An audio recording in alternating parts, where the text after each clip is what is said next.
Welcome back, everyone. Tonight I've got a chilling account from a man who lives in Taipei, an experience that unfolded on the MRT, one late night, and has stuck with him ever since. I'll call the man Darren. He was 34 when it happened, a software engineer living in the busy Shinagawa ward of Tokyo, working long hours for a finance tech firm headquartered near Roppongi Hills. Most nights he stayed at the office until midnight or later, sometimes eating cold soba from the convenience store, just to avoid stepping out too long. For a few months that spring, the late trains became part of his routine, a quiet space after the blur of code and screens where he could settle into his seat and watch the city smear past the window. He always took the Yamanote line, boarding the inner loop that circled the city, and his preferred spot was the very back of the last car, where he could sit in the corner seat and lean his head against the cool glass. Most nights the carriage was empty or close to it, with only a couple of dozing office workers or delivery boys half asleep against the walls. It was on one of those nights, around 12:47 a.m., that he first saw her. She stood near the far door of the car, unmoving, her back to the center of the carriage.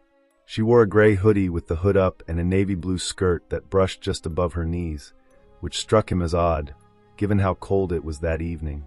He barely glanced at her at first, figuring she was waiting for the next stop or perhaps feeling motion sick. But 3 stops passed, and she didn't move, didn't sway, didn't look around, didn't check her phone. Something about her stillness began to make him uneasy. He told himself it was nothing. He was tired, he was stressed, maybe his eyes were playing tricks on him. But then he saw her again the next night, in the exact same spot, wearing the same clothes, in the same rigid posture, her face partially obscured by the low angle of her hood. This time he watched more carefully. The train jolted and rocked as it sped along the curve of the city loop, but she remained completely still. When people came in, they seemed not to notice her. A man with a messenger bag brushed past her without so much as a glance, even though Darren was sure she was standing directly in the path of the doorway. At the next station she stepped off, or rather, she turned and walked slowly out of sight into the stream of departing passengers.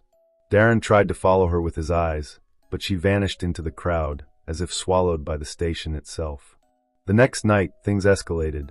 Darren was running late and barely caught the last train at Shibuya, jumping in just before the doors closed. The car was nearly empty again, except for an older woman seated near the front, her head buried in a scarf, and a student dozing with headphones in.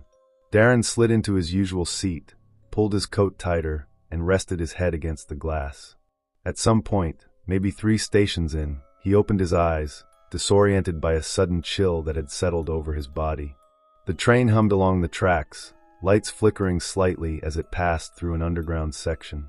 Across from him, the seats were empty. But in the reflection of the window, he noticed someone sitting right beside him. His eyes twitched. He stared harder. It was the girl in the gray hoodie. In the reflection, her head was turned slightly toward him, face still hidden beneath the shadows of the hood, but this time her lips were parted in what looked like a faint smile, subtle, serene, and wrong. He turned his head slowly, heart pounding, but the seat beside him was empty.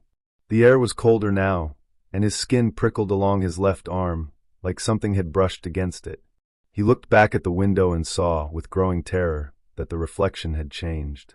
Her mouth was open wider now, unnaturally wide, and from inside emerged something thin and wet and almost translucent, like a long, pale ribbon, curling outward and flicking toward his cheek. It writhed like it had a mind of its own. Darren didn't move. He couldn't. He sat frozen, breath held, hands clenching his thighs, praying the lights would brighten or the car would fill with people. A buzzing started in his ears, and the edges of his vision swam. At the next station, a handful of people boarded, a tired businessman, a mother with a sleeping child, a teenage couple whispering to each other, and as they stepped in, the lights overhead flickered back to full brightness. In an instant, the reflection vanished. Darren turned to his left again. The seat was still empty, but the air felt warmer now, as though the presence had evaporated. But then he saw her again, not in the reflection this time, but in reality, standing at the opposite end of the car. She was facing him. Her hood had fallen back slightly, revealing the lower half of her face, a pale chin, lips too dark for her skin, and a faint line of bruising along the edge of her jaw. Her eyes were still hidden, shadowed by her long hair. She didn't blink, didn't move, and she stayed there for the rest of the ride, just watching. When Darren stood to leave at Tamachi Station, he hesitated at the doors, heart thudding in his chest. He stepped out quickly, forced himself to blend into the departing crowd, and did not look back, not even once. He told himself that was it, that it had to be the last time. But later that night, when he washed his face in the bathroom mirror, he noticed something on his left cheek, a long red line, almost like a burn or an allergic rash. It hadn't been there before. The skin was hot to the touch and stung slightly, as though something had scraped it raw. Over the next few days, the mark didn't fade. In fact, it seemed to spread, curling upward toward his temple and downward toward his neck. It took weeks to fully disappear. Darren never took the late train again. He started working remotely, making excuses to avoid evening commutes. He began sitting in the center cars when he had to ride at night, surrounding himself with as many people as possible. Sometimes, when he passed windows or mirrors in dim light, he would glance sideways and swear he saw the faint outline of a hoodie in the glass. Not near him, but far behind, like someone watching from the end of a long hallway. He never spoke about it aloud. Not to coworkers. Not to friends. But every now and then, when the wind blew just right or when the train slowed unexpectedly between stations, he would feel that same cold pressure against his cheek, the same breathless silence, and he would remember the girl on the train, the thing that smiled in reflections, and the sensation of something wet and ribbon-like curling too close to his skin. And that's how the story ends.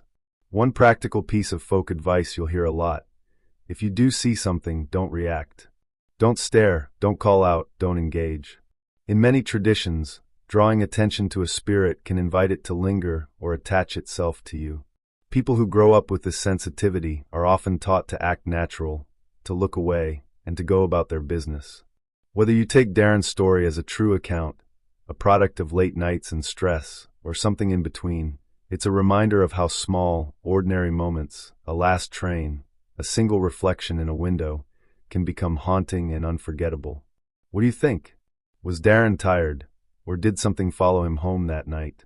Leave your thoughts below, and if you want, I'll collect more stories like this and explore different cultural perspectives next time. Until then, stay aware and be careful on the late trains.